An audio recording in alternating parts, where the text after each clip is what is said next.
z equal to -2 -5x -4y plus z equal to -11.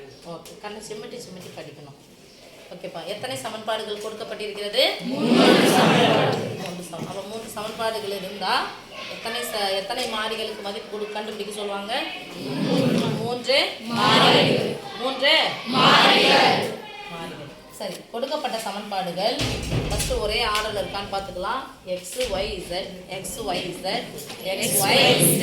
ஒரே ஆர்டரில் இருக்குது. ஸோ 3 ஒன்றா இருக்குது. அதனால் என்ன பண்ணிக்கலாம், முதல்ல கொடுத்துருக்குறது முதல் சமன்பாடு நீட்டாக இருக்கும். ஓகே சாமி, இந்த 3 சமன்பாடுகளையும் எத்தனை சமன்பாடாக சுருக்க போகிறோம்? 2. அந்த 2 சமன்பாடாக சுருக்கணும்னா எத்தனை ஜோடி சமன்பாடுகளை எடுத்துக்கணும்? 2 ஜோடி சமன்பாடுகள். அந்த 2 ஜோடி சமன்பாடுகள் என்னென்ன இருக்கலாம்? 1 2 இருக்கலாம், அல்லது 1 3 இருக்கலாம், அல்லது 2 3 இருக்கலாம். ஸோ இந்த 3 ஜோடியிலிருந்து 2 ஜோடி எடுத்து எத்தனை சமன்பாடு உருவாக்க போகிறோம்? அந்த 2 சமன்பாடை தீர்த்து எத்தனை சமன்பாடு உருவாக்க போகிறோம்? அந்த ஒரு மதிப்பு எடுத்து எத்தனை சமன்பாடு இருக்கிறதுல போட போகிறோம்? 2 சமன்பாட்டில் 1 போட போகிறோம், 1த்தில் போட போகிறோம். அதுக்கப்புறம் அந்த 2 சமன்பாட்டில் மதிப்பு 2 மாறினுடைய மதிப்பு கண்டுபிடிச்சி எதில் போட போகிறோம்? 3 மாறிகள் இருக்கக்கூடிய சமன்பாடுகள் போட போகிறோம். இப்போ கம்பேர் பண்ண போகிறோம். ஒரு எக்ஸ் 2y 1y, ஒன்றுமே இல்லைன்னா 1 போடுங்க, 1y 1z plus 1z 1z. Okay, so 1 2 பார்த்துட்டோம். 1 3 பார்க்கலாமா? ஒரு X minus 2y minus 4, 1z plus 1z. So ஈஸியாக எனக்கு கேன்சல் பண்ணுறதுக்கு z தான் இருக்குது. ஒரு z இருக்குது. அப்போ ஈஸியாக நான் z தான் கேன்சல் பண்ண போகிறோம். ஸோ 1வது 2வது சமன்பாடையும் 1 எடுத்துக்கலாம், 1 3 எடுத்துக்கலாமா? எழுதிக்கலாம். ஃபஸ்ட்டு 1 2 எடுத்துக்கலாம். ஒரு X plus 2y minus 1z equal to 5. ஒரு X plus 1z equal to -2 போட்டுக்கிறேன். எத்தனை சமன்பாடு இப்போ இது? 1 2. அடுத்தது 1 3 எடுத்துக்கலாமா? 1யும் 3யும் எடுத்துக்கிறேன். இந்த சைடில் போடலாம். 1ஆம் சமன்பாடு சொல்லுங்க.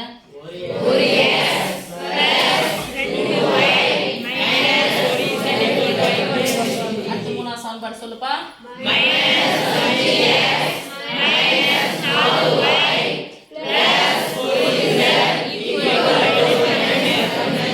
சரி, சில பேருக்கு என்ன சொல்லலாம், இல்லைங்க மிஸ், போன சமன்பாட்டை தான் நம்ம 1 2 1 3 எடுத்தோம். இந்த சமன்பாட்டில் 1 2 3 எடுக்கலாமான்னா உங்கள் விருப்பம் எப்படினாலும் போட்டுக்கோங்க. சரி சாமி, எனக்கு 1 2 எடுத்துட்டு 1 3 எடுத்து போட்டுருக்கேன்.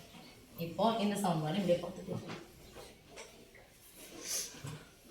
ஓகே, இப்போ பார்க்குற சாமி நான் எதை கேன்சல் பண்ண போல முடிவு பண்ணிட்டேன்? z மைனஸ் 1z வந்து ப்ளஸ் 1z போனால் 0. அதாவது z-னுடைய கீழும் இது s-னுடைய கீழ். ஆனால் எதிரெண்ணா இருந்தால் 0 ஆகிடும். கழிச்சுட்டா எதிரெண்ணா ஆகிடும். கெழுக்கள் சமமாக இருக்கணும், ஆனால் எதிரெண்ணா இருக்கும். கெழுக்கள் சமமாக இருக்கணும், ஆனால் எதிரெண்ணா. இது +1 இது -1. ஸோ கேன்சல் ஆகிடுச்சு. நான் எதனா புரிய மாற்றிடனா? அப்போ மாற்றலாம். இங்கே என்ன குறி போட்டுக்கலாம்? ப்ளஸ். இப்போ போட்டுக்கலாம். குறிகள் ஒரே மாதிரி தான் போட்டுறோம். 1 1 கூட்டினா 2 2yலேருந்து 1y நீங்கன்னா மீதி ஈக்குவல் டு 5லேருந்து 2 நீங்கன்னா 3. சமன்பாடு எத்தனை ஆகுதுமா? 4. இப்போ இங்கே போகிறோம். மைனஸ் 1 நம்ம ப்ளஸ் சாரிம்மா ப்ளஸ் 2yலேருந்து மைனஸ் 1y போனால் மீதி ப்ளஸ் 2லேருந்து 1 போச்சுன்னா 1 பெரியனுடைய குறி ப்ளஸ். தேங்க்யூம்மா. இப்போ மைனஸ் 1z ப்ளஸ் 1z என்ன ஆயிடுச்சு? குறி எதனா மாற்றிருக்கிறேன்னா அப்படின்னா குறி போடணும் நடுவுலங்க. அண்டர்ஸ்டாண்ட்? இங்கே குறிகள் எப்படி இருக்கு? வேற மாதிரி. 1லேருந்து 5 நீங்க, அது 5லேருந்து 1 நீங்கன்னா எவ்வளோ? மாறினது பெரியனுடைய குறி என்னது? 2லேருந்து 4 நீங்க, அது 4லேருந்து 2 நீங்கன்னா எத்தனை? 2. பெரியனுடைய குறி 4. 4 பெரியனா 2 பெரியனா? 4. அப்ப 4னுடைய குறி என்னது? மைனஸ். பொதுவான மாறினது ஈக்குவல் டு 5லேருந்து 11 நீங்க, அது 11லேருந்து 5 நீங்கன்னா எத்தனை? 6. பெரியனுடைய குறி என்னது? மைனஸ். இந்த சமன்பாடு எத்தனை வச்சுக்கலாம்? 5. இதை சுருக்க முடியுமான்னு பார்த்தலாமா? சுருக்க முடிஞ்சிடலாமா? இரட்டை எண் இரட்டை எண் இரட்டை எண். அப்ப எதால வகுக்கலாம்? பொதுவா 2ஆல எடுத்துட்டு நான் தானே பக்கம் எடுத்துட்டு போறேன். 2ஆல அப்படியே கேன்சல் பண்றேன். 2 2 சொல்லுங்க. இது சொல்லுங்க. -2x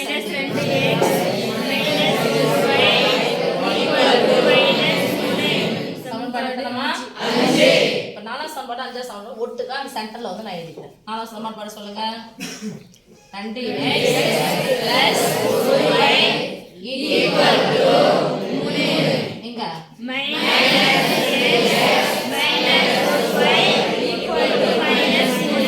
இப்ப நான் கேன்சல் பண்ணலாமா? Plus 1y minus 1y plus 2x minus 2x plus 3 minus 3. இந்த பக்கம் ஃபுல்லா என்ன வந்துருச்சு? 0. இந்த பக்கம் என்ன ஃபுல்லா என்ன வந்துச்சு? 0. நான் வந்திருக்கு 0 equal to 0. இப்படி வந்துச்சு அப்படின்னா இப்ப 0 equal to 0னா பிளஸ் 2 ல மைனஸ் 2 போனாலும் 0 தான். பிளஸ் 1 ல மைனஸ் 1 போனாலும் 0 தான். பிளஸ் 5 ல இருந்து மைனஸ் 5 போனாலும் 0 தான். ஸோ நிறைய கிடைக்கும். எக்ஸினுடைய மதிப்பு நிறைய கிடைக்கும், ஒய்யினுடைய மதிப்பும் நிறைய கிடைக்கும். இந்த பக்கம் எண்கள் ஒரே மாதிரி இருக்கும், ஆனால் எதிர் என்ன இருக்கணும்? ஸோ எதிரெண்களை கூட்டினா என்ன வரும்? 0. ஒரு எண்ணுக்கு எதிரெண்ணை போட்டு கூட்டினா 0.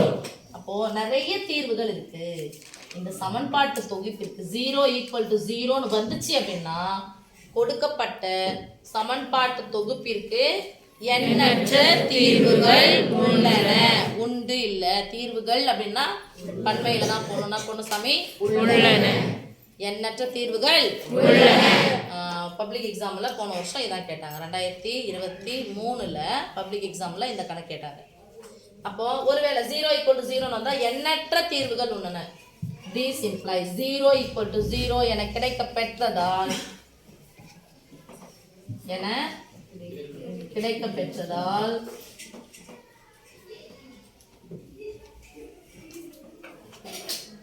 வல்லினமிகும் கொடுக்கப்பட்ட சமன்பாட்டு தீர்வுகளுக்கு கொடுக்கப்பட்ட சமன்பாட்டு தொகுப்பிற்கு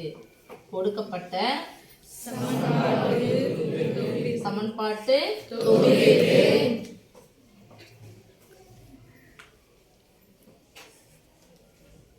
எண்ணற்ற தீர்வுகள் அவ்வளவுதான் சமம்.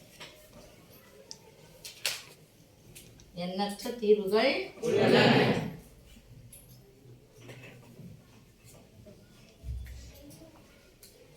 அவ்வளவுதான் முடிஞ்சிச்சு. Suppose miss 0 not equal to 1 0 equal to 1 இல்ல 1 equal to 0 இல்ல 0 equal to 2 3 equal to 0 இது மாதிரி வந்துச்சுன்னா என்ன மிஸ் பண்றதுன்னா இது சமமா?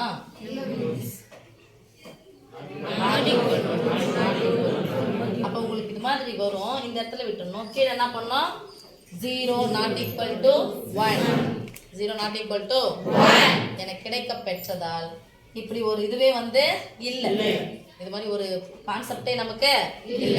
0வும் 1 சமமே கிடையாது. அப்ப என்ன பண்ணோம்? இல்லன்றது என்ன பண்ணோம்? நாட் ஈக்குவல் டு இது. அதனால கொடுக்கப்பட்ட சமன்பாட்டுக்கு தீர்வுகளே இல்லைன்னு எழுதலாம். அல்லன்னு எழுதக்கூடாதுன்னா எழுதணும் இல்லைன்னா இல்லவே இல்லைன்னு அர்த்தம். அவ்வளவுதான். நோ மீன்ஸ் நோ மாதிரி இல்லவே இல்லை. ஓகேமா? Got it? Yes miss. Okay.